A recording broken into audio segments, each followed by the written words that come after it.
పోలవరం పూర్తవుతుందా sir? Polavaram fruits, Polavaram water మనం వచ్చే 10 yearsలో చూడగలుగుతామా? ఇదంతా అండి యాక్చువల్గా నేను అన్నట్లుగా ఇంతకుముందు అన్నట్లుగా ఫస్ట్ డికేడ్ అనేది very important. First 5 years, first 2014 నుంచి తీసుకోండి.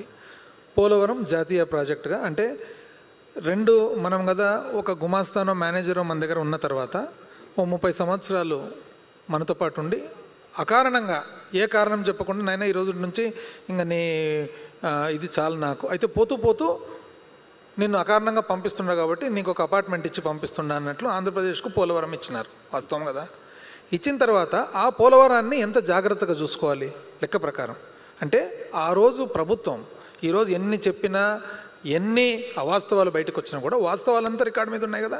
2014లో అప్పుడు వీళ్ళు ఉమ్మడి ప్రభుత్వం ఉండంగా ఏం ఒప్పుకున్నారండి? కేంద్ర ప్రభుత్వంతో చేసుకున్న ఒప్పందం ఏమో రోజు 2013-14 సంబంధించిన రేట్లకు 2013-14 సంబంధించిన రేట్లకు క్వాంటిటీస్ వచ్చేసి దాంట్లో ఎంత క్వాంటిటీ అనేది 2009-10 క్వాంటిటీస్కు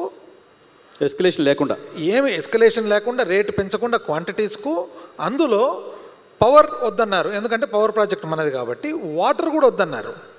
క్లారిటీ లేకుండా ఏదైతే భూసేకరణ చట్టం వచ్చిందో భూసేకరణ చట్టం అనేది ఫ్యాక్టర్ చేసుకోకుండా ఒప్పందం చేసుకొని 18,000 కోట్లకు ఒప్పందం చేసుకొని వచ్చినారు.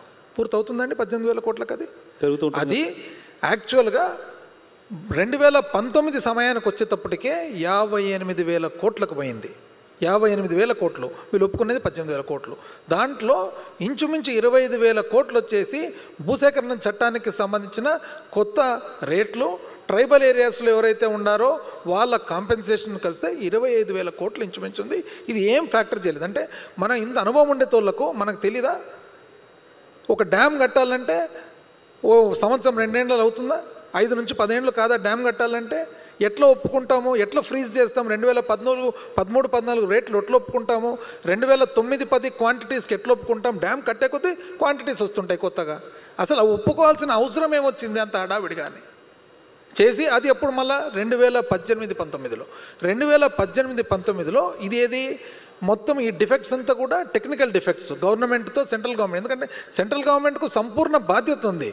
యాక్ట్ ఎట్లుంది, చట్టం ఎట్లుంది, ఫారెస్ట్ క్లియరెన్స్తో పాటు ఇతర రాష్ట్రాలకు సంబంధించిన క్లియరెన్స్లతో పాటు అన్నీ కూడా కేంద్రం చేయాలి. లేదు నేను కేంద్ర ప్రాజెక్ట్ కదా, జాతీయ ప్రాజెక్ట్ కాబట్టి ఆబ్వియస్లీ లేదు నేను చేస్తా అని చెప్పి తీసుకున్నప్పుడు ఇదే ఒప్పందం చేసుకునేది. ఏది మళ్ళా కలిసి ఉండి ఉమ్మడి సర్కారు ఉండి వాళ్ళది కలిసి ఉండి ఇది కాక